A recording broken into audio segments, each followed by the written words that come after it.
We laughed at Chinese cars in 2011. Now they're taking over opening.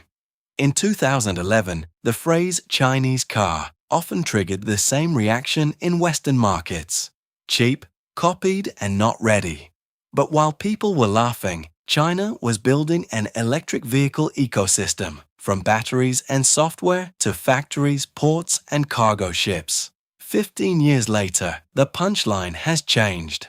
Chinese automakers supplied 60% of global electric car sales in 2025. China produced nearly 3/4 of the world's electric cars and more than 80% of its battery cells. The question is no longer whether Chinese cars can compete. It is how the rest of the industry responds. Chapter 1. The reputation was real, but already outdated. The old reputation did not appear from nowhere. Early exports competed mainly on price. Some designs looked heavily inspired by established models, dealer networks were weak, and crash results damaged trust. But 2011 also contained a clue that the stereotype was becoming outdated. Euro NCAP tested the MG6 and the Geely M Grand EC7. Both earned 4 stars. Euro NCAP called the results creditable and said they showed Chinese manufacturers wanted to improve their safety record in Europe. 4 stars did not erase every concern, but they showed the gap was closing. The mistake was assuming China would remain permanently behind. Chapter 2. Electric cars reset the game. Electric vehicles changed what mattered inside a car. A century of combustion engine expertise became less decisive. Batteries, software, power electronics, and manufacturing scale became central. China had invested across that chain for years. It built a huge domestic market, charging infrastructure, local manufacturing, and brutal competition among dozens of brands. In 2025, almost 55% of new cars sold in China were electric, more than 13 million vehicles. Manufacturers could test ideas at enormous scale and update models faster than traditional product cycles allowed. The advantage was not simply lower wages, it was a connected industrial system and a massive home market. Chapter 3. Batteries became the new engine. In 2025, China produced more than 80% of the world's battery cells. Chinese producers supplied almost 3/4 of the batteries deployed in electric cars. That scale reduces cost and speeds experimentation.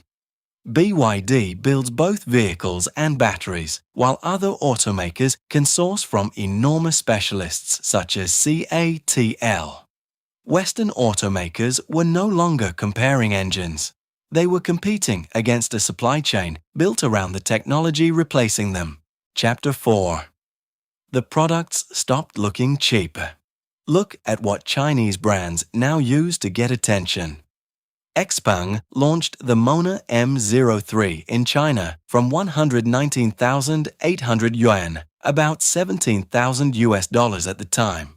It was a China market price, not an American showroom price, but it showed how aggressively an EV could be priced at home. NIO attacked charging time. In February 2026, it completed its 100 millionth battery swap and reported 3,790 stations worldwide.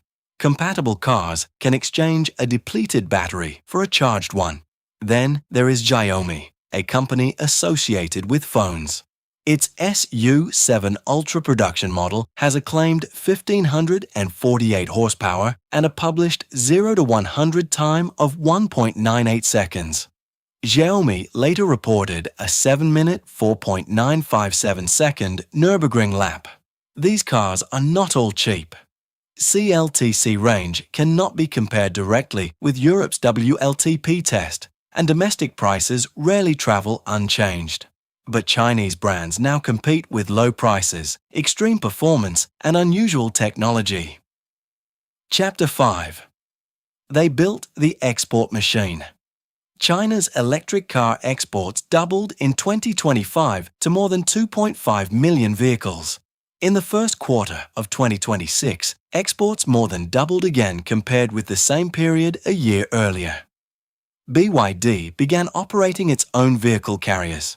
In April 2025, it launched BYD Shenzhen, its fourth dedicated car carrier, with space for 9,200 vehicles. The company was building part of the global delivery system itself. The next stage is not only exports. Chinese manufacturers are expanding factories, distribution, and service operations overseas. Chapter 6. Taking over does not mean winning everywhere. There are serious obstacles. The European Union introduced additional countervailing duties on battery electric vehicles made in China, with rates varying by manufacturer. Other markets use tariffs, local production rules, or security reviews. Brand trust and service networks take years to build. Insurance, data rules, software support, and spare parts can matter more than a spectacular specification sheet. China's price war created pressure. The International Energy Agency estimated that 2025 exports exceeded overseas sales by more than 25%, suggesting inventories were building. Some brands will disappear. The West is responding with lower costs, better software, cheaper EVs, and new battery partnerships. Competition is not over. It has become harder. The verdict. So, are Chinese cars taking over? Not every driveway and not every market, but they have taken over the pace of the conversation. They now set benchmarks for price, battery scale, charging, cabin technology, and speed of development.